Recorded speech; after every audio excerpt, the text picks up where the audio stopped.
Assalamualaikum warahmatullahi wabarakatuh. Salam sejahtera Waalaikumsalam. dan selamat.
Assalamualaikum warahmatullahi wabarakatuh. Salam sejahtera dan selamat petang kepada warga-warga Facebooker Jabatan Penerangan Terengganu. Alhamdulillah, bersyukur kepada Allah Subhanahu Wa Taala kerana limpah dan keizinannya, maka dapat kita berkumpul pada petang ini bagi program Influencer at Japan bersama Yang Berhormat Datuk Rosu bin Wahid, Timbalan Menteri Perdagangan Dalam Negeri dan Hal-Ehwal Pengguna. Pada petang ini kita bersiaran langsung di Facebook Jabatan Penerangan Negeri Terengganu.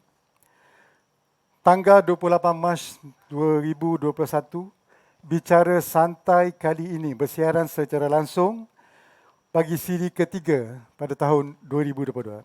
Bicara Santai, khabar dari Hulu Terengganu. Kita akan berbicara dengan tajuk Malaysia Prihatin yang bersiarang langsung di Pekan Ajir, Hulu Terengganu. Saya, Ahmad Reza bin Arsyad, selaku moderator bicara petang ini.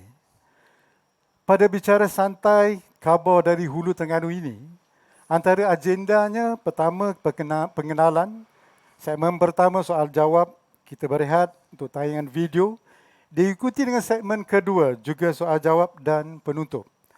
Untuk itu, kita akan langsung terus ke acara pertama. Bicara santai, khabar dari Hulu Terengganu ini, kita bersama dengan Yang Berhormat Datuk Rosu bin Wahid, Timbalan Menteri Perdagangan Dalam Negeri dan Hal-Ehwal Pengguna ataupun KPDN-HEP untuk membicarakan Malaysia Prihatin. Untuk petang ini, kita bersama Ahli Parlimen Yang Berhormat Datuk Rosu bin Wahid, Timbalan Menteri Perdagangan Dalam Negeri dan Hal-Ehwal Pengguna. Saya perkenalkan di sebelah kanan saya, Yang Berhormat Datuk Rosu ni pernah menjadi Ahli Dewan Undangan Negeri Terengganu bagi kawasan N24 Ajir, betul tak? Ajil. Ya. Ajir. Dan kini menyandang jawatan sebagai Timbalan Menteri Perdagangan Dalam Negeri dan Hal-Ehwal Pengguna pada 10 Mac 2020. Setahun dah, Datuk. Setahun. Sebelum ni 3 penggal Datuk sebagai Yang Berhormat Adun sini dah. Datuk pernah berkhidmat kepada 2 orang Menteri Besar. Pertama, Datuk Seri Idris Yusof dan pernah menjawab sebagai Exco, Pengurusi Jawatankuasa Pembangunan Islam Hadari dan Kebajikan Negeri Terengganu, betul tak? Ya. Pada masa tu Datuk juga selaku Setiausaha Badan Pengurusan UMNO Negeri Terengganu. Betul tak? Dan pada penggal seterusnya bersama Yang Amat Berhormat Datuk Seri Ahmad bin Said selaku Menteri Besar pada masa itu, dan dilantik sebagai Timbalan Pengurusi Jawatankuasa Pembangunan Luar Bandar Usahawan dan Koperasi. Betul tak? Ya. Baiklah, kita dah berkenalan dengan Datuk Rosu Wahid. Unik Datuk ni, kita boleh kenal Datuk ni dengan pipe-nya. Tapi maaf, pada petang ni kita tak boleh pakai bawa beri pipe pasal kita ada face shield. Baiklah, untuk tidak membuang masa lagi, kita ke soalan pertama. Tahniah Datuk. Ini pertama kali saya jumpa Datuk saya bersemuka lah. Ya. Setahun dah baru jumpa dan memegang jawatan Timbalan Menteri Perdagangan Dalam Negeri dan Hal-Ehwal Pengguna. pasti orang kata banyak benda tuntutan amanah berat ke Datuk ni tu. Bukan mudah. Jadi boleh Datuk kongsi dengan kita semua ni, terutamanya Facebook kita ni. Silakan Datuk. Pertama sekali terima kasih kepada Saudara Riza yang sudi bertandang KJ untuk program santai. Alhamdulillah. Dalam program kita namakan influencer, dan terima kasih juga kepada JAPEN, Jabatan Penerangan Negeri Terengganu di bawah pimpinan Cik Amar yang menjemput saya ataupun mempelawa saya untuk tampil dalam satu program yang kita namakan program influencer santai, khabar daripada hulu. Jadi sebagaimana yang ditanyakan tadi, bahawa tugas sebagai Timbalan Menteri memang amat besar, amat berat, dan saya pun tak pernah terfikir untuk menjawab jawatan ini, dan ditambah pula keyakinan. Terima kasihlah kepada Yang Amat Berhormat Perdana Menteri yang memberi jawatan ini, yang saya rasa pada awalnya satu jawatan yang saya pun tak tahu apa itu Kabinet ICP. Tiba-tiba bila kita masuk ke dalam kementerian ini, kita nampak banyak benda yang kita bawa, banyak benda yang kita boleh tolong, dan ianya saya nampak terlalu dekat dengan rakyat. Kerana Kabinet ICP ini dia membicarakan hal-hal kepenggunaan, yang mana kita ada lebih daripada 32 juta pengguna seluruh Malaysia. Itu menjadi tanggungjawab kami di kementerian untuk memastikan pengguna-pengguna di luar sana berpuas hati, terutamanya dengan harga barang. Isu yang paling besar ialah harga barang. Dan amanah yang diberi ini pada saya bukan suatu benda yang nak dibanggakan. Ia satu tanggungjawab yang perlu saya tunai, perlu saya penuhi untuk bukan sahaja memenuhkan hati pengguna-pengguna, tapi yang masa sama ialah untuk menaikkan imej kerajaan. Kerana pada saya, tanggungjawab saya bukan sekadar untuk menjadi ahli parlimen di Hulu Terengganu, tapi yang lebih besar pada itu ialah menjaga hak-hak dan juga keperluan pengguna. Malaysia, dan Malaysia. Apa saya katakan tadi, bahawa tanggungjawab ini bukan suatu benda yang nak dibanggakan, kerana saya tahu kemampuan yang ada pada saya, tapi Alhamdulillah dengan kerjasama, dengan sokongan, dokongan dan juga kesepakatan kami di kementerian, maka banyak isu yang boleh kita selesaikan. Di antara itu, Alhamdulillah, setakat ini isu pengguna nampaknya bukanlah satu isu yang besar dalam negara kita, walaupun kita menghadapi zaman COVID yang mengancam negara kita sejak daripada mula-mula saya menjawab jawatan ini, iaitu pada 10 Mac, kemudian pada 18 Mac, kerajaan mengisyaratkan PKP, kemudian isu yang pertama yang kita selesaikanlah isu berkaitan dengan pembelian panik. Alhamdulillah, ini berlaku sehari saja. Orang beli roti gardenia. Beli roti gardenia banyak, beli sardin banyak, beli tisu banyak, beli semua sekali banyak. Tapi kita dapat menyelesaikan masalah tersebut dalam masa sehari saja. Jadi ini berkat sokongan, berkat kerjasama dan juga dukungan daripada pegawai-pegawai. Alhamdulillah. Terima kasih, Dok. Macam isu kata daging tu gimana, Dok? Isu kata daging ini sebenarnya kita merasa terkejut apabila dikatakan bahawa kata ini ataupun daging import yang haram ini telah pun berleluasa di Malaysia ini lebih daripada 40 tahun. Walhal apabila kita cek daripada rekod kita, syarikat yang kita dakwa baru-baru ini cuma baru beroperasi 2 tahun saja. Jadi kita nampak Facebooker ataupun warganet kadang-kadang manipulate apa yang berlaku, dan ada yang lebih parah lagi mengatakan bahawa kita di kementerian ni mungkin ada unsur-unsur rasuah, ada unsur-unsur tidak jujur dalam melaksanakan tugas ini. Perlu saya terangkan di sini bahawa setiap kes yang kita bawa di bawah kementerian sehingga hari ini bila masuk ke mahkamah, tiada satu pun kes dimenang orang yang didakwa. Sebab itu sebelum kita membuat pendakwaan, kita pastikan kes tersebut betul-betul strong. Betul-betul kuat, tidak ada loophole untuk mereka melawan. That's why bila pihak penguasa kita beri offer kepada mereka yang melakukan kesalahan, sama ada nak bayar compound ataupun nak bawa ke mahkamah, saya pasti 100% mereka ni lebih prefer untuk nak bayar compound. Sebab mereka tahu bila mereka bawa ke mahkamah, mereka tak boleh menang. Sebab itu masa yang diambil oleh kita dalam isu menangani daging yang tidak halal baru ni, ia melibatkan MAKIS di bawah Kementerian MAFI. Kemudian ia melibatkan custom. Jadi banyak pihak yang terlibat. Kemudian kita nak pastikan memang daging ini daging yang betul-betul melanggar peraturan. Kita kena pastikan juga melalui Jabatan Kimia. Jabatan Kimia ni kadang-kadang beri masa sehingga 6 bulan untuk nak buktikan bahawa daging itu memang bukan daging babi. Betul. Bukan daging kangaroo dan bukan daging benda-benda yang haram. Jadi masa yang kita ambil sebut menjadikan kita untuk nak dawa tu panjang. Bukan kerana kita nak lindungi seseorang, bukan nak melindungi VIP, bukan. Kita tak ada niat untuk nak melindungi. Yang penting pengguna itu utamakan. Selaku pengguna, saya juga pelaku pengguna, memang kita takut bila dengar tu pun bimbang. Tapi alhamdulillah Datuk dah terang semua sekali itu. Alhamdulillah Datuk. Baiklah, seterusnya saya tengok Datuk ni sibuk sangat, sibuk dengan tugas-tugas kementerian. Boleh katakan tiap-tiap hari gambar Datuk ada sokmo di TV ni. Jadi bagaimana Datuk boleh menggunakan kesibukan masa ni untuk buat tanggungjawab di kementerian, lepas tu nak jaga orang Ulu Terengganu ni? Mana cerita Datuk? Yang pertama, saya terima kasih kepada pegawai kita lah yang mengatur jadual-jadual ni daripada hari Isnin sampai ke hari Ahad, dan saya pastikan setiap hujung minggu saya berada di kawasan. Saya berada di Ulu Terengganu setiap minggu. Alhamdulillah. Paling komah pun 2 hari. Maknanya hari Sabtu dan hari Ahad saya berada di Ulu Terengganu. Kerana saya merasakan bahawa inilah kalang kita. Orang kata kalang. Jadi kita kalau tinggal kalang, anyuk kita. Jadi inilah memenangkan saya. Betul. Yang menjadikan saya sebagai ahli parlimen, yang menjadikan saya sebagai timbalan menteri. Ini punca dia. Punca di sini.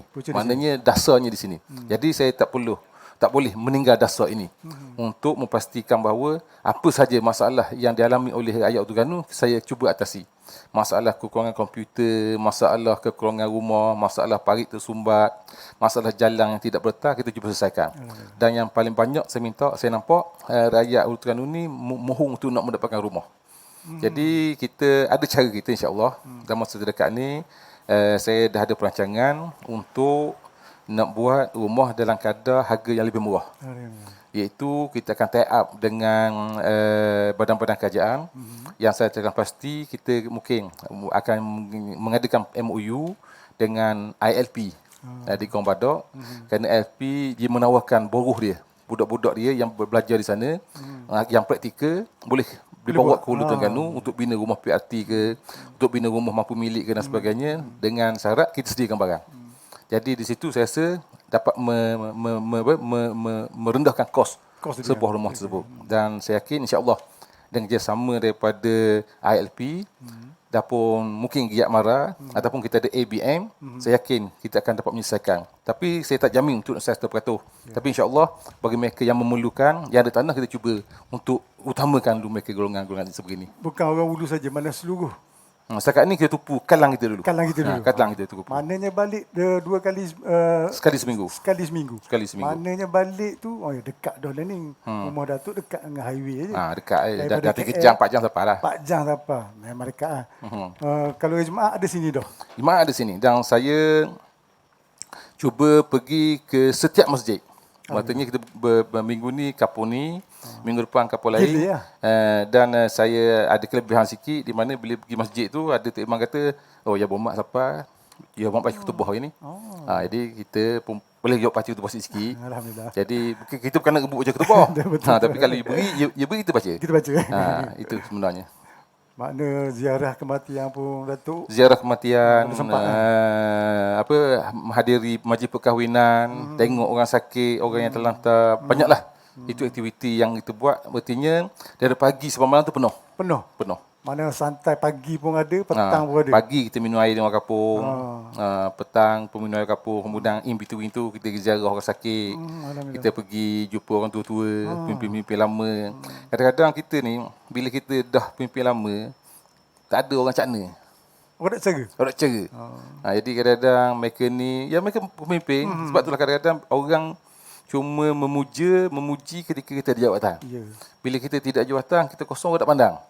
Jadi pegawai-pegawai kita cuba mengingatkan saya, okey, hari ni kita pergi rumah ni, bekas ketua cawangan. Hari ni kita pergi rumah ke orang ni, orang kuat kapur ni, kita pergi. Tapi bila kita pergi tu, dia ingat kita pergi nak keping. Tapi pada saya itu tanggungjawab.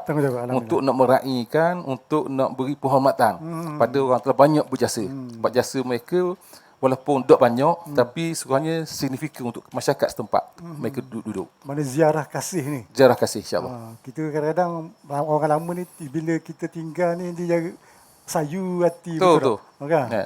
Jadi alhamdulillah Datuk bawa banyak benda dah. Jadi seterusnya Datuk, soalan ketiga ni nak mudah lah. Setakat ni peringkat Parlimen Hulu Terengganu ni lah. Antara program yang Datuk bawa manfaat kepada orang Hulu ni. Program dia Datuk.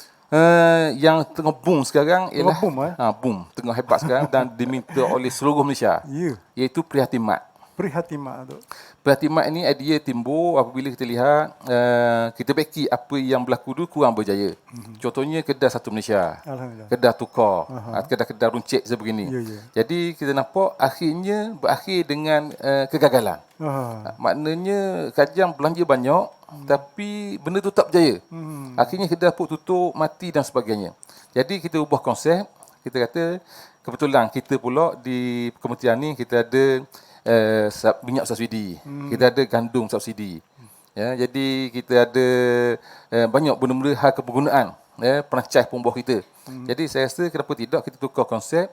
Kalau dulu Kedah Satu Malaysia ni pengguna pergi ke Kedah. Jadi kita reverse. Kita reverse artinya kita nak Kedah pergi ke pengguna. Kedah pergi ke mana? Jadi kita pun modify satu lori, buat Kedah rucek, kemudian kita pergi ke kampung. Kreatif tu. Jadi bila pergi bukan itu saja. Yang lebih menariknya ialah dengan peruntukan ahli parlimen kita murahkan barang tersebut 30%. Diskaun pula. Diskaun 30%. Dolah Kedah tu pergi depan rumah, kemudian murah pula. Murah pula. Jadi sebab tu bila kita lancar di sini pada bulan Mac yang lalu, saya mendapat permohonan bertalu-talu dari rakan-rakan ahli parlimen. Parlimen Seluruh Malaysia untuk bawa Prihatin Mat ni ke tempat mereka. Saya kata boleh tapi kena kalang kita dulu. Bila kalang kita penuh, dah selesai, maka kita akan berubah ke tempat lain. Dan saya cuba bawa idea ini ke kementerian dan saya nampak insya-Allah kementerian akan laksanakan benda ini dan bila kementerian laksanakan maka kita boleh bawa lah ke tempat lain. Termasuk Sabah dan Sarawak. Mana barang-barang runcit itu? Beras, gandum, gula, minyak masak, sardin, barang kering je lah. Barang kering saja. Barang depan ni lah. Ada belaka. Ada belaka. Makna air orange, lagi barang keperluan harian. Maknanya kalau contohnya harga minyak masak hari ini di Kedah RM20, RM27. Tapi di sini RM18 saja. Jadi sebab tu orang berebut. Sebab itu kita hadkan seorang 2 benda yang boleh beli. Maka kalau beras daripada RM50 jadi RM35. Beras RM18 jadi RM9. Jadi itu yang menyebabkan mereka ni kadang beli banyak. Tapi kita hadkan untuk nak pastikan ramai dapat, kita hadkan seorang 2. Beras 2 supik. Minyak 2 botol. 2 saja. Saya dapat maklumat Datuk berkenaan dengan gerobak prihatin dia. Gerobak prihatin sebenarnya sebelum kita lancar Prihatin Mat, kita dah lancar satu kedai murah. Kedai minuman pagi murah yang satu di Kuala Berang. Yang mana dengan RM2 orang Kuala Berang boleh minum pagi. Minum pagi RM2 je? RM2. Telur 2 butir, roti canai asa, teh os cawan. Sebab saya nampak barang di Terengganu ni mahal. Mahal berbanding tempat lain. Jadi saya kata kenapa ianya mahal? Adakah cara untuk kita nak murahkan? Rupanya kita buat satu kedai dulu di Kampung Butuk Kuala Berang tu. Kita jumpa dengan pengusaha kedai. Dia kata kita racang gini. Dia kata kita bantu tu modal RM1,000. Jadi kita nak Pak Cik dengan Kak buat kedai jual barang murah. Dia pun buat roti canai. Dia kata boleh terah. Alhamdulillah selepas kita buat ni, dulu dia kata pengunjung dia dalam 200 orang sehari. Hari ni sampai 500 orang. Alhamdulillah. Jadi parking pun mudah. Jadi saya rasa satu benda yang bagus. Dan kita rancang nak buat lagi 2-3 kedai untuk yang serupa ini, untuk nak pastikan orang Terengganu ni RM2 boleh minum pagi. Sekarang ni kalau tak ada RM5 boleh minum. Saya RM2 boleh minum. Dan minum pun kenyang. Dengan RM2 sebut. Dan berkhasiat tu. Dan berkhasiat. Kemudian berkenaan gerobak prihatin ni, kita akan lancar sebelum puasa ni insya-Allah. Perancangan kita ialah kita gunakan masjid sebagai premis untuk mengedarkan barang keperluan. Orang kampung yang miskin, yang tidak ada beras, tidak ada gula, tidak ada gandum, tidak ada mihun, boleh ambil percuma saja di masjid. Di masjid. Itu bagi gobok prihatin. Dan kita minta masjid sediakan satu tempat untuk kita letak barang tersebut. Jadi diuruskan oleh masjid. Jadi saya rasa ini akan membantu. Berapa buah masjid di Setakat ni kita akan lancar seluruh masjid di Hulu Terengganu. Di Hulu Terengganu, Kita akan lancar. Baiklah tu, daripada orang kata makanan tadi, kedai lagi, gobok lagi. Dan untuk belia kau mana pula? Prihatin belia saya dengar. Belia pun kita tak lupa. Mari kita buat satu program futsal, sambutannya menggalakkan. Saya rasa yang terbesar lah setakat ini pernah berlaku di Hulu Terengganu. Ia dianjurkan oleh Armada. Iaitu Armada ni sayap pemuda untuk Parti Bersatu. Kita sponsor hadiah, kita sponsor bola. Di samping itu kita juga membelanjakan agak banyak juga. Kita beri baru ni kita beri induk lembu kepada belia-belia di kampung kat Hulu Telembong tu. Kita bagi 6 orang, kita beri 20,000 untuk beli induk lembu. Kemudian bagi belia kepoh yang buat pisang, kita beri 10,000 untuk pengairang dia, dan banyak. Kita bantu belia kerana kita nampak belia ni adalah pemimpin masa depan. Jadi dengan sumbangan-sumbangan sebegini, kita harap mereka akan menjadi punca pendapatan. Dan oleh kerana kerja susah, kerja kerajaan pun dah terhad sekarang, sampai Covid pula. Jadi kita fokus pada belia untuk pastikan buat pertanian. Di Bukit Bading kita beri bantuan untuk mereka tanam lada cili dalam petigasi. Jadi banyak lagi kita bantu belia, ada yang buat timun 40 hari, timun batang, ada yang buat cili, ada yang bela lembu, dan ada yang tanam pisang. Dan kita menyeru lagi belia-belia Hulu Terengganu khususnya untuk tampil ke pejabat kita, berbincang apa yang boleh kita bantu untuk kelangsungan kehidupan mereka. Datuk nak bantu untuk jadi usahawan muda ni sekarang. Jadi usahawan muda. Alhamdulillah tu. Baiklah tu. Kita ni kata 15 hari lagi nak puasa ni. Bulan Ramadan. Hari ni hari sepu malam ni. Sepu malam ni dah tak. Lepas tu apa perancangan Datuk? Kita untuk perancangan masa depan, untuk masa terdekat ni, yang pertama kita akan buat satu benda baru juga di Hulu Terengganu, iaitu Quran Braille. Quran Braille. Artinya hari ni kita nampak orang buta ni, orang cacat penglihatan ni cuma mengapa saja. Tapi kita ada pendekatan baru yang datang cikgu ataupun tenaga pengajar yang dikata boleh ajar orang buta ni baca Quran secara Braille. Dan kita akan buka sebelum puasa ni dengan kerjasama Belia Hulu Terengganu, dan juga dengan kerjasama JKM, dan dengan kerjasama Yayasan Islam Terengganu. Dan setakat ni yang saya dimaklumkan, kita ada 2 saja Quran Braille ni. Yang pertama di Besut, yang kedua di Dungun Paka. Ni yang ketiga. Itu pun yang ada Besut di Paka ni pun masa saya jadi esko agama dulu. Esko Islam Hadari. Jadi sekarang kita buka satu lagi di Hulu Terengganu, dan kita menyeru kepada seluruh warga Hulu Terengganu yang ada anak-anak ataupun siapa-siapa saja yang OKU penglihatan untuk tampil dan belajar Al-Quran melalui menggunakan Braille. Sebenarnya bulan Ramadan ni lah. Sebenarnya bulan Ramadan. Selain pada tu apa lagi tu? Kita juga bercadang untuk nak buat sekarang ni oleh kerana kerja kurang, ramai anak-anak buah kita yang jadi Grab. Delivery untuk makanan. Dan saya nampak mereka ni berterabur.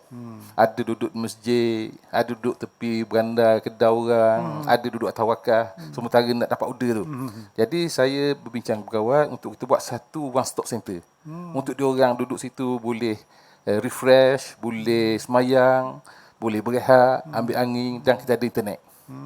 Jadi sementara tunggu order, mereka boleh rehat situ, boleh nak mandi pun boleh, nak buang air pun boleh, nak semayang pun boleh. Jadi kita akan dengan kerjasama Belia juga, saya dah bincang dengan Belia pun, mereka bersetuju untuk dia satu wang. Dan kita akan buat kemudahan di situ. Kita akan modify untuk buat kemudahan, dan kita minta belia-belia yang bekerja sebagai food delivery ni tempat berehat mereka. Mana ada satu tempat untuk mereka mungkin duduk rehat, sembang, atau nak tidur, just take nap sekejap 2-3 minit sebelum dapat order, maka malam balik. Jadi itulah yang kita sedang usahakan, dan kita akan lancar insya-Allah sebelum puasa ni juga. Tapi jangan bolong dalam tu pula lah. Susah kan, jangan bolong dah. Tak ada bolong lah, kita kontrol lah. Dan mereka ni saya nampak mereka ni very keen untuk nak dapat duit kerja tak ada. Jadi saya nampak mereka ni berdisiplin. Baru ni kita dah Edo bocor minyak. Jadi sponsor di Petronas, lebih daripada 100 keping kat Petronas, bocor minyak bila RM10 setiap satu, dan mereka boleh top up kad tersebut, kita dah ada dan mereka cukup berterima kasih lah. Saya dengarkan tahun lepas Datuk banyak bagi sumbangan sempena dengan Ramadan ni, morinya, kurmanya. Tahun ni Kita memang setiap tahun kita buat sumbangan lah. Sumbangan Ramadan ni biasa kerma yang kita ada untuk seluruh keluarga di Hulu Terengganu. Betul. Dan kita dapat kerjasama yang erat daripada Wakil PAS. Kita bekerja bersama dengan PAS. Dulu kita PAS nak UMNO. Tapi nampak UMNO tak berapa nak baik kita learning. Tapi kita mengalu-alukan, kalau nak bersama boleh. Tapi PAS nampak dah bincang kita. Okey, dia kata tahun ni kita bagi sama. Maknanya kita buat sekaligus, kita talk lambang parti kita, dua-dua ni kita ada. Jadi itu satu langkah yang rasa cukup baiklah untuk masyarakat kita. Demi perpaduan kan? Perpaduan. Okeylah Datuk. Panjang lebar dah Datuk ni. Prihatin belia lah tadi. Jadi program-program yang bentuk sumbangan Datuk ni kepada mereka benda lagi nak dapat lagi selain benda tu? Setakat ni bagi mereka yang terkesan dengan bencana alam, kita ada projek baki rumah. Kita dulu kan dah 2-3 rumah yang terbakar, rumah yang kena ribut, rumah yang rosak kerana angin dan sebagainya. Jadi semua itu kita guna, dan untuk makluman sepanjang tahun 2020 projek-projek sumbangan yang telah kita keluarkan, bantuan kewangan, kita beri bantuan kepada peniaga kecil RM500 seorang. Kemudian bantuan persediaan pelajar, dia nak masuk universiti, masuk asrama penuh dan sebagainya. Bantuan kebajikan untuk ibu tunggal, OKU dan lain-lain yang terjejas pada COVID ni. Kemudian sumbangan baku makanan. Kemudian kita beri makan kepada petugas-petugas frontliner. Kita beri makan pagi, makan tengah hari untuk doktor, nurse, polis dan sebagainya sepanjang COVID baru ni. Kemudian sumbangan kepada persatuan dan NGO. Jumlah yang kita belanja pada tahun lepas ialah 1.79 juta untuk tahun lepas saja. Kemudian sumbangan ataupun projek-projek kecil yang kita buat, jalan pertanian, jalan kampung, parit, dataran kerja ataupun kita tar kawasan-kawasan lapang, kemudian menaik taraf surau, sekolah, tadika, bangunan awam semua sekali itu, kita dah belanja 1.8 juta. Artinya dah 3.3 juta lebih kita belanja untuk rakyat Hulu Terengganu sepanjang tahun 2020. Jadi inilah tujuan sebenarnya bila dikatakan ada orang marah kerana apa Rasul daripada UMNO lompat kepada bersatu. Pada saya itu bukan lompat. Ini berhijrah. Daripada yang kurang baik kepada yang lebih baik. Bukan berarti UMNO tidak baik. Betul. Tapi kita nampak berada dengan kerajaan, banyak kita dapat bantu orang. Kalau sebelum ni, masa saya duduk sebagai pembangkang, kerajaan PH ketika itu beri pertukaran sebanyak 100,000 saja setahun. Setahun. Jadi kalau 5 tahun, 500,000. Tapi bila shift kepada bersatu bersama kerajaan pertukaran kepada saya 3.5 juta setahun. Artinya kalau 35 juta kali 5 tahun, 17 juta. Bukan untuk saya. Betul, untuk rakyat. Untuk rakyat. Sebab tu kita boleh beli laptop. Bila pelajar-pelajar universiti mengadu, WebB, saya anak masuk universiti tak mampu nak beli sebab kena buang kerja, COVID. WebB, saya anak sekolah 5 orang. Ada handphone je. Macam mana nak belajar berebut baloh adik-beradik kerana PDPR ni. Maka kita dah setakat ni untuk makluman, Hulu Terengganu kita dah ada lebih 50 biji komputer pada pelajar-pelajar universiti dan kolej universiti di seluruh Hulu Terengganu. Tu ada lagi permohonan-permohonan. InsyaAllah kita akan cuba usaha untuk memenuhkan permintaan mereka berkaitan dengan gadget dan juga handphone untuk PDPR, sekolah rendah, sekolah menengah, kita dah ada lebih daripada 60 biji. Itu pun banyak lagi yang memohon. Jadi ini tujuan kita sebagai wakil rakyat. Betul. Kalau wakil rakyat ni lepas pakar kita duduk cokoh rumah, orang mari minta patak sekeping putih nak beri, minta ni nak beri, tak ada mana. Sebab saya mengingatkan diri saya bahawa budi tuan-tuan dan puan-puan pakar saya menyebabkan saya menang, saya dapat nikmat ini sehingga pecing. Bukan berarti lepas ni saya kalah tak ada benda. Kalau tuan pakar saya sekali, saya dapat nikmat sampai ke pecing. Saya mati, bini saya dapat lagi. Bini saya mati, anak bawah 18 dapat lagi. Maknanya banyaknya budi mereka. Jadi oleh kerana budi mereka terlalu banyak, tiba-tiba mari rumah saya nak minta laptop suti. Tak boleh nak pergi. Saya rasa saya gagal. Ataupun saya fail bertindak sebagai wakil rakyat. Nak minta atak 2 pin pun saya tak boleh beri. Kerana tak ada peruntukan. Maka dia dah berbudi pada kita.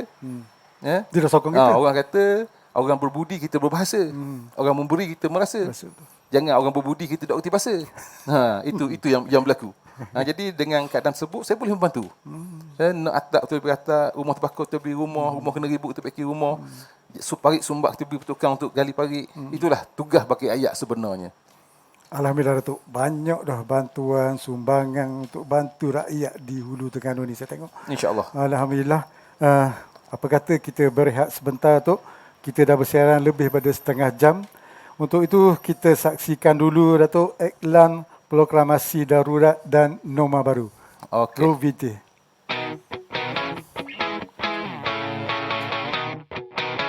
Perkara yang kita harus fahami apabila pengisytiharan darurat itu berlaku di bawah Yang di-Pertuan Agong, apabila bagi dia mengisytiharkan darurat, ia harus berlaku di mana pentadbiran biasa tidak boleh dijalankan seperti biasa disebabkan oleh 3 perkara penting, iaitu berhubungan dengan keselamatan negara, kehidupan ekonomi dan ketenteraman awam. Maka apabila berlaku perkara-perkara seperti ini, maka Yang di-Pertuan Agong melalui Perlembagaan Persekutuan bawah perkara 150 mempunyai hak ataupun kuasa yang diperuntukkan di bawah perlembagaan untuk mengisytiharkan darurat.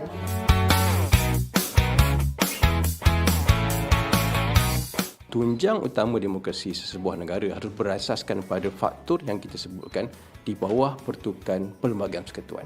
Maka konsep demokrasi itu adalah satu konsep demokrasi sebuah negara berperlembagaan yang mengikut peruntukan di bawah Perlembagaan Persekutuan. Jadi sudah tentunya ini memberi satu ruang pada masyarakat untuk memahami di dalam Perlembagaan Persekutuan di bawah perkara 150 terdapat peruntukan untuk Yang di-Pertuan Agong mengisytiharkan darurat.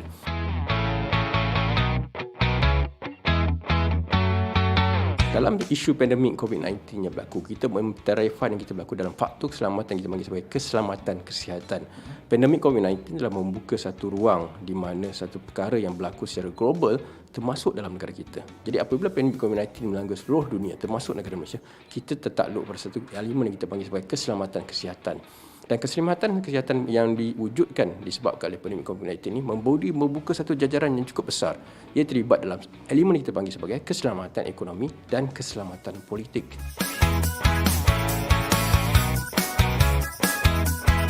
Kita telah dilihat sebagai salah sebuah negara yang berjaya mewujudkan inovasi keselamatan kesihatan yang cukup baik. Dan ini memberikan satu inovasi tambahan kepada negara dan kita diperakui berjaya meratakan gelah penularan COVID-19. Dan pengisytiharan darurat ini diwujudkan bagi memastikan kestabilan satu bentuk jangka masa panjang supaya kekukuhan ekonomi dan pengukuhan keselamatan politik ini berjaya distabilkan. Cegah COVID-19, elakkan 3C, amalkan 3W norma baharu di tempat kerja. Penularan wabak COVID-19 yang melanda negara kita dan seluruh dunia telah merubah kehidupan kita dari kebiasaan lama kepada norma baharu. Bagi mencegah dan mengawal penularan COVID-19 di tempat kerja, langkah-langkah bagi mengelakkan 3C dan mengamalkan 3W adalah penting untuk memutus rantaian COVID-19. Ingat, perjuangan melawan COVID-19 masih belum tamat. Elakkan 3C, iaitu crowded places, tempat sesak, seperti berada di ruang perhimpunan semasa roll call dan semasa makan di kantin. Confined spaces, tempat tertutup, seperti pantry, surau, ruang rehat, lift dan bilik persalinan. Tingkatkan aliran udara dengan membuka tingkap di tempat tertutup. Close conversation, bercakap jarak dekat, seperti semasa bermesyuarat, berurusan di kaunter dan semasa di ruang kerja. Sebarang mesyuarat yang melibatkan ramai pekerja harus dibuat dalam talian. Amalkan 3W, iaitu wash, cuci. Mengamalkan kebersihan diri dengan kerap cuci tangan dengan air dan sabun atau guna hand sanitizer. Sediakan hand sanitizer di pintu masuk dan lain-lain tempat strategik di tempat kerja. Wear, pakai. Individu yang bergejala pernafasan, batuk atau selsema dan pekerja yang selalu berurusan dengan orang ramai seperti di kaunter perkhidmatan hendaklah memakai penutup mulut dan hidung. Warn, beri amaran. Polisi tidak bersalaman Kita boleh terus bertegur sapa dan memberi salam kepada rakan sekerja dengan meletakkan tangan kanan di dada kiri dan tunduk sedikit sebagai tanda hormat. Amalkan etika batuk dan bersin. Lakukan disinfeksi di tempat yang kerap disentuh dan digunakan. Lakukan pemeriksaan suhu badan dan gejala pernafasan di semua pintu masuk tempat kerja. Mereka yang demam atau bergejala tidak dibenarkan memasuki bangunan tempat kerja dan diarahkan mendapatkan rawatan dengan segera dan kekal berada di rumah sehingga sembuh. Bagi mengelakkan 3C dan mengamalkan 3W adalah menjadi tanggungjawab pihak pengurusan. Peka dengan maklumat dan polisi terkini yang dikeluarkan oleh kerajaan dan segera memaklumkan kepada pekerja. Sentiasa amalkan penjarakan sosial sekurang-kurangnya 1 meter dari pekerja lain dan mengamalkan tahap kebersihan yang tinggi. Melakukan saringan kesihatan dan tingkatkan tahap kebersihan pengendali makanan. Pekerja dinasihatkan supaya tidak berkongsi makanan dan peralatan makanan. Menjadualkan giliran bekerja supaya bilangan minimum sahaja yang hadir manakala pekerja lain boleh bekerja dari rumah. Menilai risiko perjalanan pekerja yang berurusan di luar pejabat dan elakkan perjalanan yang tidak perlu. Membantu pekerja yang mengalami panik atau resah akibat COVID-19 untuk mendapatkan perkhidmatan sokongan psikososial.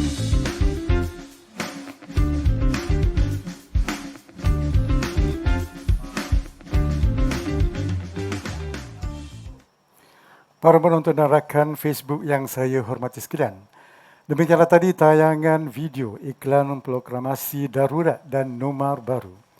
Kita kembali bersiaran lagi dalam Influencer at Japan. Kepada penonton yang baru mengikuti acara langsung di Facebook Jabatan Penerangan Negeri Terengganu, kita sedang berbicara santai bersama Ahli Parlimen Hulu Terengganu yang berhormat Datuk Rosu bin Wahid, Timbalan Menteri Perdagangan Dalam Negeri dan HL Wad Pengguna. Baiklah, berbagai-bagai jawapan yang telah Datuk bagikan pada kita tadi untuk orang Hulu Terengganu. Seterusnya soalannya, dari segi projek pembangunan pula, apakah yang telah Datuk bawa ke Parlimen Hulu Terengganu ni? Rekod ni Datuk. Silakan Datuk. Ya. Terima kasih kepada Yang Berhormat Perdana Menteri lah. Ya, dan sememangnya pun saya rasa inilah kesempatan yang perlu diambil. Kerana untuk makluman, saya seorang saja ahli parlimen Hulu Terengganu ataupun ahli parlimen bersatu di seluruh negeri Terengganu. Wabi Datuk Senator Datuk Razali Idris, dia dilantik. Saya dipilih oleh rakyat. Betul. Jadi dengan seorang ini saya nampak perhatian memang fokus pada kita. Kalau gambar ni fokus banyak. Betul. Dari seorang ni fokus kita. Antara itu saya berjumpa dengan Yang Berhormat Tan Sri yang sangat prihatin. Sebab banyak program-program yang saya nampak dilancarkan Perdana Menteri ini, program prihatin. Betul. Program yang orang kata jejok dengan rakyat. Antaranya saya minta masjid. Alhamdulillah selama setahun saya berada dalam kementerian ataupun bersama dengan Tan Sri, kita diluluskan 2 buah masjid. 2 buah masjid tu? Yang nilainya hampir 7 juta. Yeah. Satu Masjid Kampung Jok dan satu lagi Masjid Kampung Langgar di Kuala Berang. Dan 2 masjid ini perlu kepada pembaikian ataupun perlu kepada pembinaan baru kerana masjid yang lama tu terlalu uzur. Dan saya pergi tu, Tan Sri tak cakap banyak. Mana tu? Tanya lulus lalu. Orang Tanah tu lulus selalu. Lulus selalu. Mana lulus on the spot. Jadi ini satu benda yang saya rasa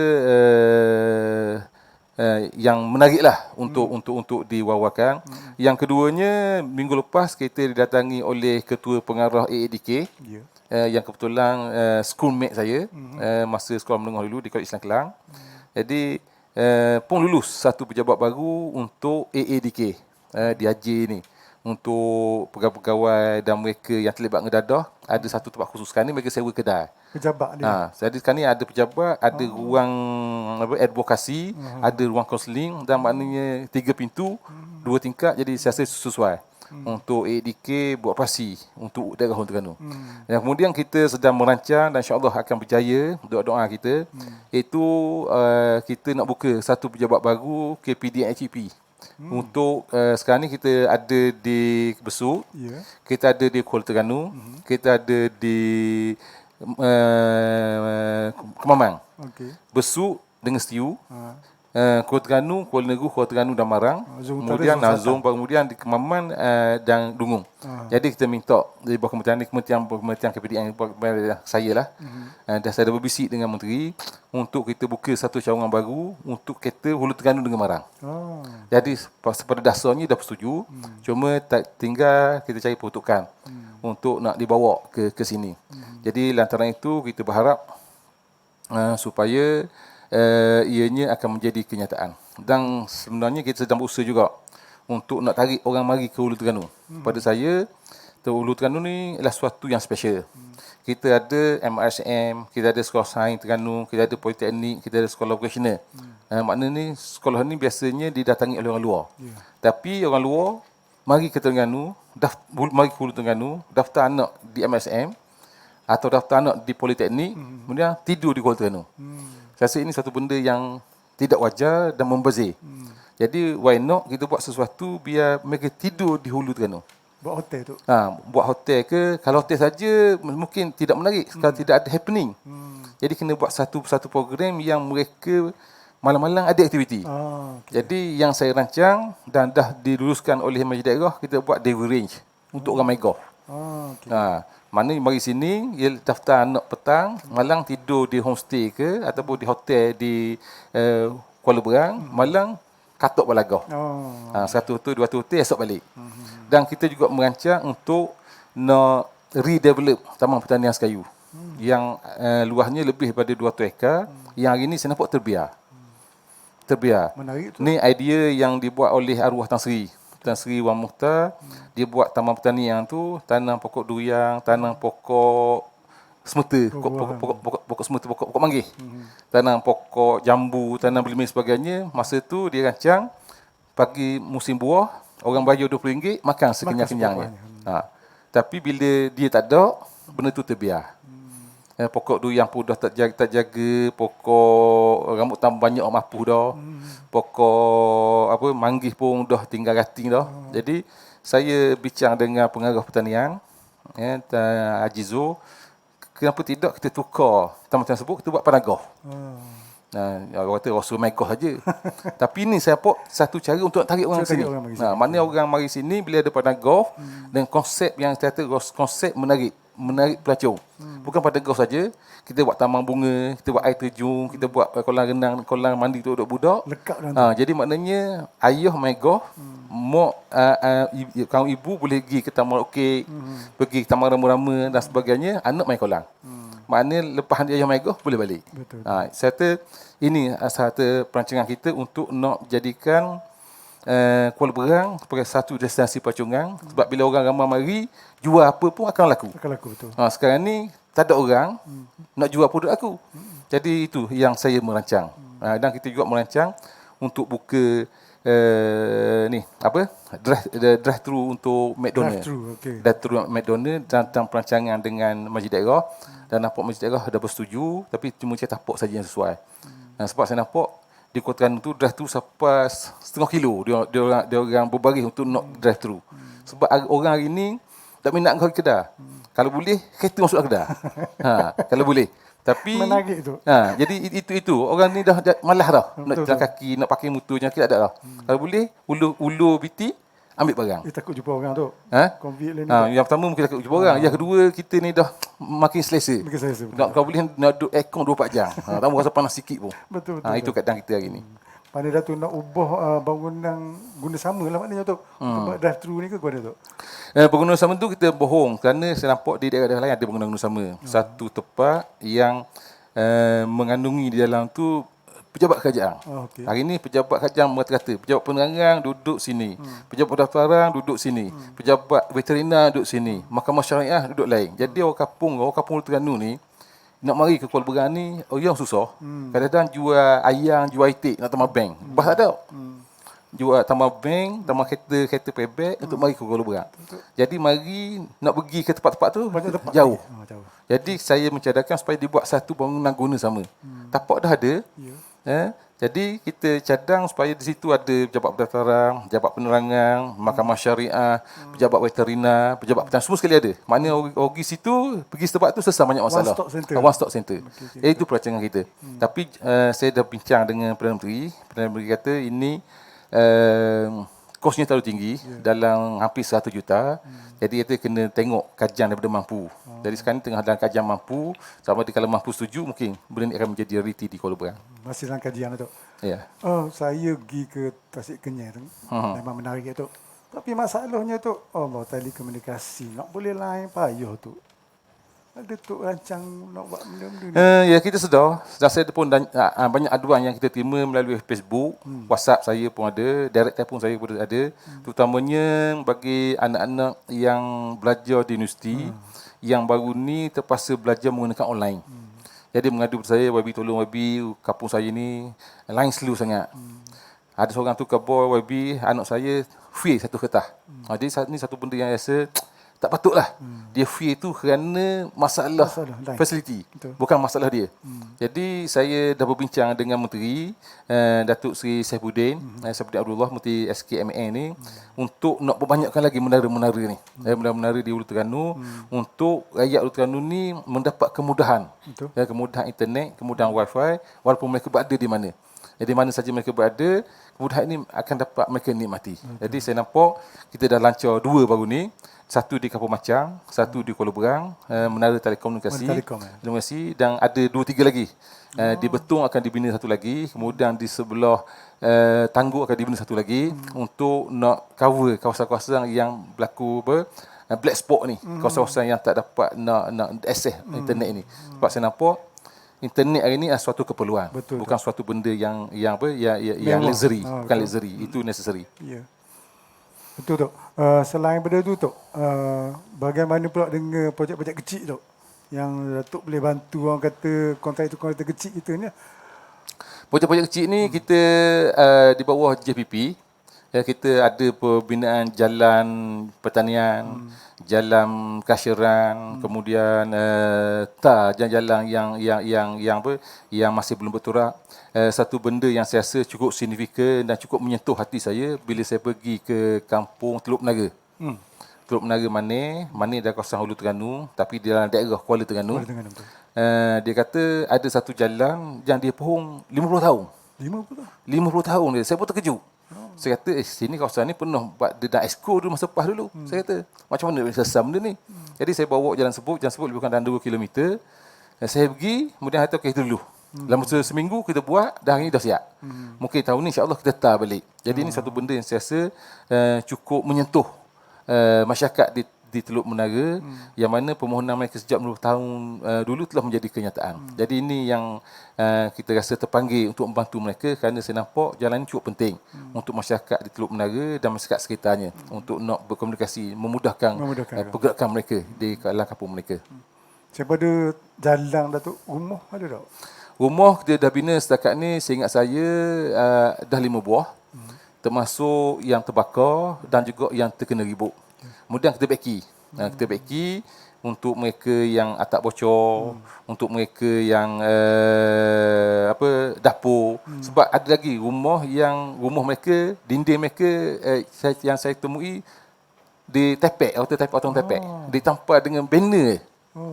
Dengan tidak ada dapurnya, tidak ada bilik airnya, dengan keadaan latar yang rosak, maka kita segera beki untuk pastikan mereka selesa. Tapi kita buat serentak lah. Betulkan kita terhad, maka kita buat mana yang penting dulu. Tapi pun begitu, ada yang telefon baby, saya nak aircon sutir. Aircon biar dulu saya aircon tak ada lagi setakat ni. Kita beri hak keperluan dulu. Tak ada dapur, kita beri dapur, tak ada bilik air, kita beri bilik air, tak ada atap bocor, kita beri atas. Setakat ni alhamdulillah sambutannya menggalakkan. Pun banyak lagi yang memohon ni. Tapi tertunggu, saya yakin, saya pasti, saya berjanji akan menyelesaikan masalah tersebut. Retok mana tu? Retok jambatan. Retok pagi semua kita buat belaka. Baru ni di Bukit Mempelah. Bila saya pergi semayang surah tu, dia mengadu saya, dia kata hujan kampung dia tu 2 jam je hujan, air kat dapur rumah dia tu naik dah dekat atas pada buku lali. 2 jam je hujan. Saya kata, sebab apa? Dia kata parit sumbat. Bila parit sumbat, Saya kata kalau tergali ni sesar tak? InsyaAllah sesar. Saya pun 2 hari saya minta budak-budak kita yang ada backhoe, saya gali lalu. Gali terus, parit tersumbat tersebut. Alhamdulillah. Sehingga hari ni hujan sehari pun tak naik dah air kemudian. Tapi isunya pula, katanya baru ni saya dapat report bahawa kali tersebut lah tanah orang. Jadi sebab tu saya nak maklumkan dalam untuk Facebooker lah, bagi mereka yang nak buat jalan ke, nak buat parit tali air ke, ataupun parit lokan dan sebagainya, pastikan tanah sebut tanah kerajaan. Kalau tanah orang, dapat keizinan tuan tanah Cek melalui surat hitam putih, betul. supaya tidak timbul isu kemudian. Sebab bila tanah orang ni hak dia boleh report poli, jadi masuk lokat tak pasal kita. Payah kita, banyak kita. Baik tu, terima kasih tu. Kita ada soalan daripada Facebook ni tu. Saya terima ni daripada bernama Fendi Feng. Tak tahu ni orang mana Datuk ni tu. Ni soalan dia gini tu. Dengan kesibukan Datuk ni, bagaimana penerimaan keluarga? Dan bagaimana Datuk pastikan bonding Datuk bersama keluarga ni dikekalkan? Mana tu tu? Yalah, saya jadi wakil ayat sejak 1999. Daripada seorang guru, duduk di Jabat Pendidikan sebagai penolong pegawai pendidikan daerah 3 tahun, kemudian 1999 diminta bertanding oleh masa itu Ketua Bahagian Hulu Terengganu Datuk Tengku Putra. Masa tu pilihan raya ke-10. Yang ke-10. Masa tu Terengganu kalah. Jadi saya ni tahulah suwi ke guana ke, kita masuk saja kalah dulu. Orang ni masuk pula kalah juga. Tapi tu menang. Tapi kita menang. Alhamdulillah kita menang. Tak tahulah apa benda hikmah di sebalik tu. Maknanya saya ni sebagai wakil ayat penuh warna-warni. Pembahkan sepenggar, esko sepenggar, wakil ayat prebek sepenggar, dok tanding sepenggar, kemudian parlimen pula sepenggar. Agak-agak dok sepenggar lah. Agak-agak dok sepenggar. Jadi kita tahu macam masa jadi pembahkan macam mana keadaan, masa esko macam mana keadaan, masa wakil ayat prebek macam mana keadaan, masa dok tanding macam mana keadaan. Sebab terajang ni pas. Kita tahu. Jadi hubungan kekeluargaan saya setakat ni alhamdulillah. Yang pertama anak dah besar-besar belaka dah. Yang bongsu saya dah 19 tahun. Yang sulung 28 tahun. Tahun 92 dia beranak. Dan ni berapa? 92, 29 tau. Lebih kurang. Tengah buat PhD sekarang. Jadi dan saya punya isteri yang memahami karier saya sebagai ahli politik dan selalu bersama saya dalam program-program yang resmi ke tak resmi, selalu bersama saya. Jadi saya rasa tak ada isu berkaitan dengan, tapi nak kata kita ni cana sangat kanak tak juga, tapi alhamdulillah anak-anak saya boleh kata berjaya lah. Ke semua daripada 5 daripada 6 orang masuk universiti. 5 Pak dah grad, 1 lagi tahun ketiga di USIM. Kemudian yang bongsu di ILP. Tapi alhamdulillah semuanya bagus ataupun pencapaian mereka menggalakkan lah. Jadi itu satu saya nampak kurniaan lah yang Allah beri. Mungkin kerana kita tolong orang banyak kali, orang tolong orang anak kita pula. Mungkin lah. Betul, insyaAllah.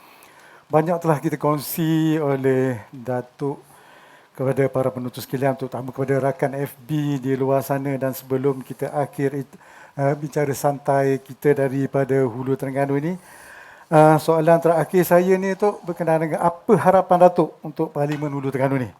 Mungkin perancangan akan datang untuk warga Hulu Terengganu yang Datuk kasih ini. Perancangan kita untuk Terengganu ni agak besar. Atau boleh disimpulkan dengan kita nak Hulu Terengganu ni duduk sama rendah, berdiri sama tinggi dengan orang lain. Itu. Dan peluang ni kena diambil sekarang. Betul. Kerana saya katakan tadi, saya satu-satunya ahli parlimen bersatu bersama kerajaan.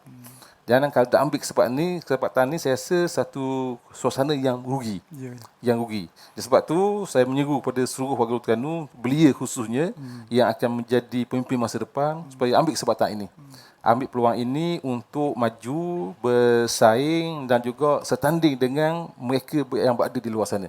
Kerana dalam keadaan dunia tanpa sepadang ini, apa saja kita buat boleh kita kembangkan. Ditambah pula mungkin adik ni tersekat sikit kerana COVID. Banyak program-program, majlis-majlis yang nak kita buat ataupun rancangan-rancangan yang nak kita rancang tersekat kerana PKP dulu. Betul. Sekarang ni dilonggarkan, kena ikut SOP, pun terasa masih ada lagi halangan-halangan. Tapi saya ingat kata-kata Datuk Dugih. halangan tiada halangan, hanya peluang. Tiada halangan, hanya peluang. Mana kita ambil halangan-halangan ini sebagai peluang dengan fikiran positif untuk kita bersaing ataupun untuk kita bersama dengan masyarakat yang lebih maju. Dan saya yakin Ulu Terengganu dia ada keunikan dia. Kita di Ulu Terengganu ni boleh kenal daripada Felda Mengkawang sampai ke Basung, sampai ke mana boleh kenal. Walaupun kita tak kenal nama, tapi kenal. Dia orang kita, dia pengundi kita dan dia orang Hulu Terengganu. Jadi itu keunikan. Dan Ulu Terengganu ni suatu masa dulu, masa saya duduk di pendidikan, bila ada cikgu nak masuk Ulu Terengganu, dia tak mahu mari. Dia rasa Ulu Terengganu ni tak ada hatu. Tapi ramai dah mari Ulu Terengganu tak nak balik. Yang beli rumah di Ulu Terengganu, yang berkeluarga Ulu Terengganu dan sebagainya.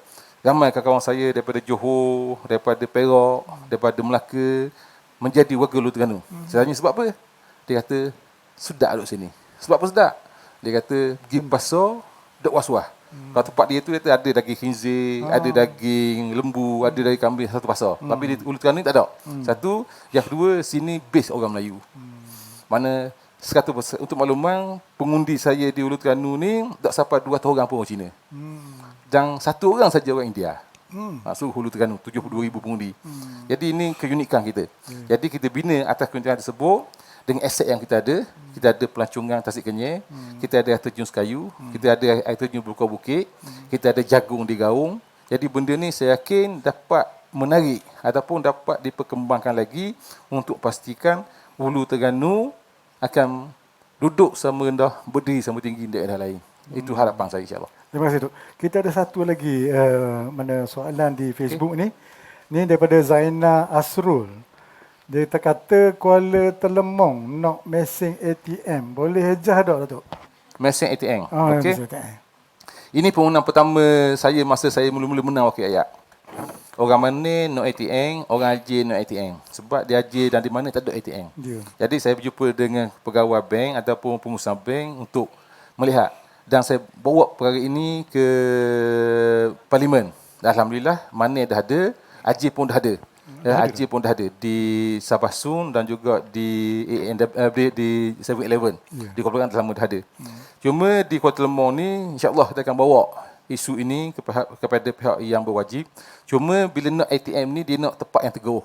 Dia nak bangunan yang kuat, bangunan yang selamat dan sebagainya kerana ia melibatkan kewangan. Betul. Jadi insya-Allah permohonan daripada saudara daripada Kuala Lumpur akan kita panjangkan dan saya yakin kerajaan kita amat prihatin.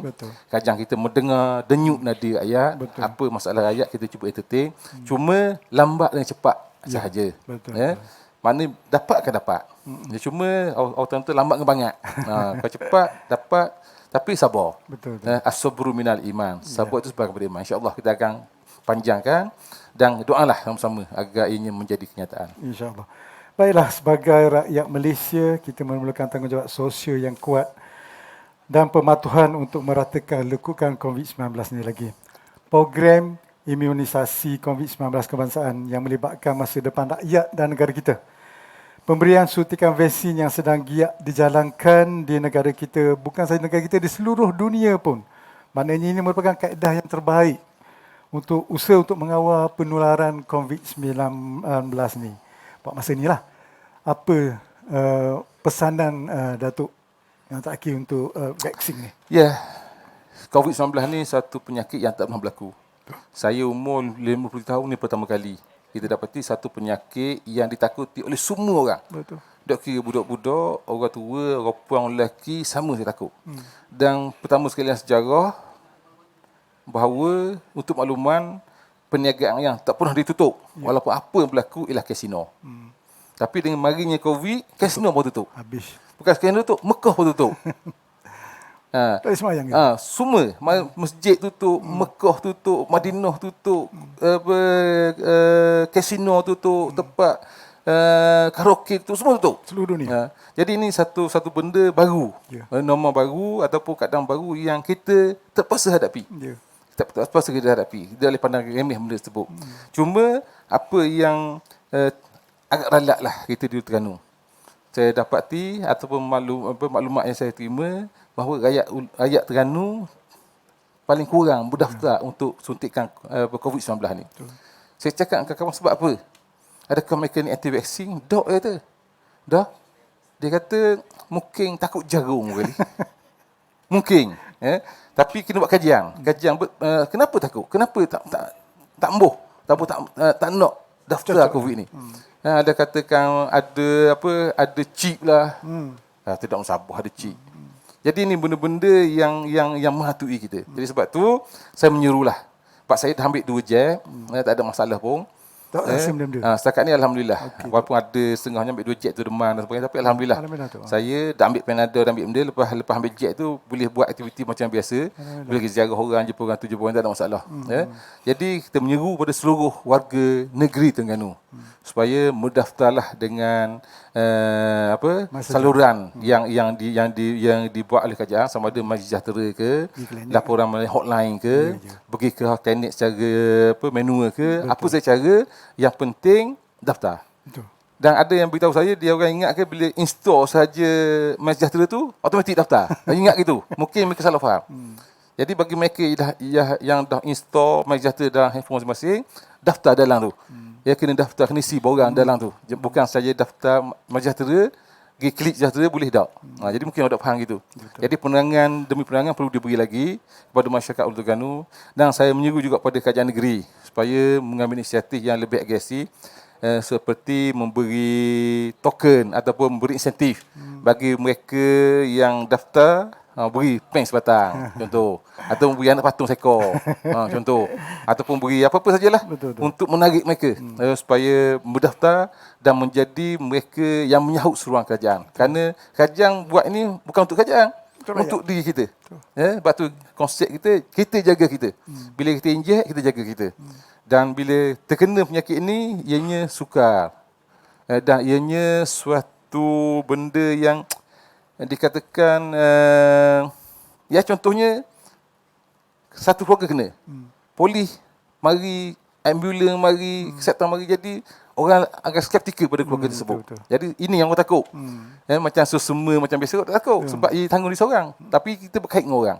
Jadi sebab itu, sekali lagi, saya menyeru kepada seluruh warga negeri Terengganu, berlumba-lumbalah untuk berdaftar untuk mendapat suntikan vaksin COVID-19 ini, agar kita jaga anak beranak kita dan kita jaga masyarakat kita daripada terkesan ataupun dijangkiti oleh penyakit yang cukup bahaya ini. InsyaAllah. Terima kasih banyak, Datuk. Saya sekali lagi bagi pihak produksi mengucapkan ribuan terima kasih kepada Yang Berhormat Datuk Rosul bin Wahid, Timbalan Menteri Perdagangan Dalam Negeri dan Haluan Pengguna, dan Tuk Puan Halifah binti Ahmad kerana memberi kerjasama kepada Jabatan Penerangan Negeri Terengganu ni bagi menjayakan program Bicara Santai Khabar dari Hulu Terengganu dengan tajuk Malaysia Prihatin. Yalah, perlu diingat sekali lagi bahawa pematuhan kepada SOP dan arahan-arahan lain yang berkaitan dengan ordinan darurat perlu diteruskan walaupun ada yang dalam kalangan kita ni sudah menerima vaksin COVID-19. Yakinlah dengan usaha kerajaan, bersatulah demi kesihatan sejagat. Elakkan 3S, amalkan 3W. Kepada penonton, jangan lupa subscribe dan like FB Jabatan Penerangan Negeri Terengganu. Akhir, marilah kita sama-sama saksikan tayangan video cara vaksin berfungsi dalam tubuh manusia. Wabillahi taufiq wa hidayah. Wassalamualaikum warahmatullahi wabarakatuh. Waalaikumsalam warahmatullahi wabarakatuh. Cara vaksin berfungsi di dalam tubuh manusia. Vaksin COVID-19 disuntik di dalam badan. Hasil suntikan vaksin, sistem imuniti badan akan menghasilkan antibodi yang spesifik terhadap virus COVID-19. Vaksin meningkatkan tahap imuniti badan tanpa menyebabkan jangkitan penyakit. Hasil daripada suntikan vaksin, sistem antibodi bertindak ke atas virus COVID-19 sekiranya terdedah kepada virus COVID-19.